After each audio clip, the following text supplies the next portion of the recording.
Good morning, Drum Major Institute. Thank you very much, PJ, for that wonderful introduction, and congratulations.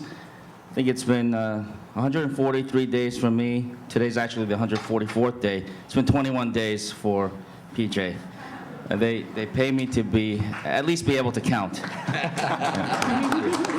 And I'm really excited to be part of this marketplace of ideas. DMI has been really a leader here in New York and beyond, and it's really great to see such an incredible turnout today.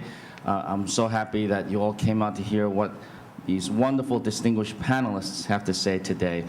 I was asked to talk a little bit about some of the economic development things that have been happening here in New York City, and relate them to some pending legislation, a very exciting bill that will be introduced in the City Council tomorrow. The economic development obviously is a huge priority for New York City nowadays. We've got a difficult time. We're still emerging out of an economic recession. My office has determined that in the last quarter, some of the growth indicators are finally starting to turn upward after 2 years of consecutive declines.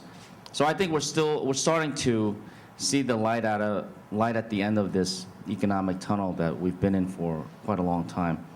Of course, economic development has been an issue, not just during these past years where there has been a recession, but in fact, for as many years as I can remember, certainly in all of the 8 years that I had the privilege to serve in the City Council before becoming Comptroller, economic development is always an issue here in New York City. But it's even more so nowadays because we have seen in this last year and a half or so that New York City is tremendously dependent upon Wall Street and the financial industry. And we will continue to be dependent on the financial industry. Nothing wrong with that.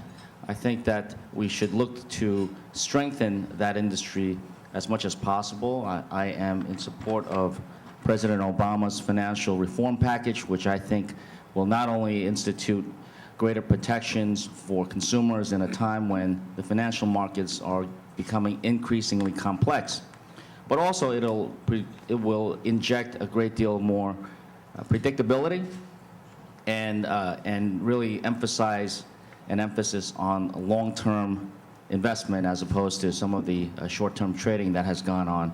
And as such, it will actually it'll strengthen our financial markets and strengthen New York City's dominance in world markets. I think it has the ability to create more jobs for us.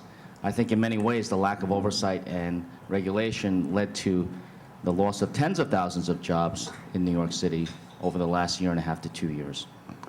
So we want to strengthen Wall Street, but we can't stop at that. And we actually have to, as we strengthen Wall Street, we want to reduce New York City's dependence on the financial markets. And that means we have to create jobs everywhere we possibly can.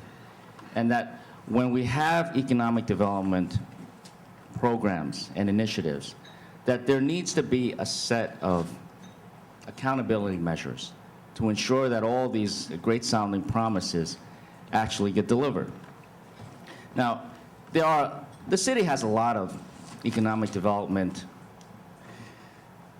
policies that really are aimed towards creating jobs. There are all sorts of tax abatement programs.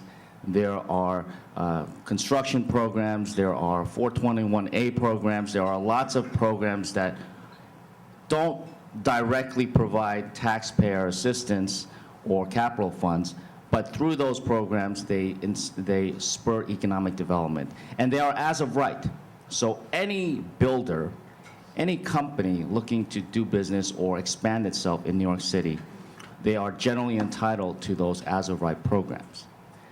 In recent years, we have seen more development projects and proposals that are targeted and include specific companies and include specific subsidies, if not direct dollar amount subsidies, there are economic subsidies that really unlock some of the potential that continues to exist in New York City.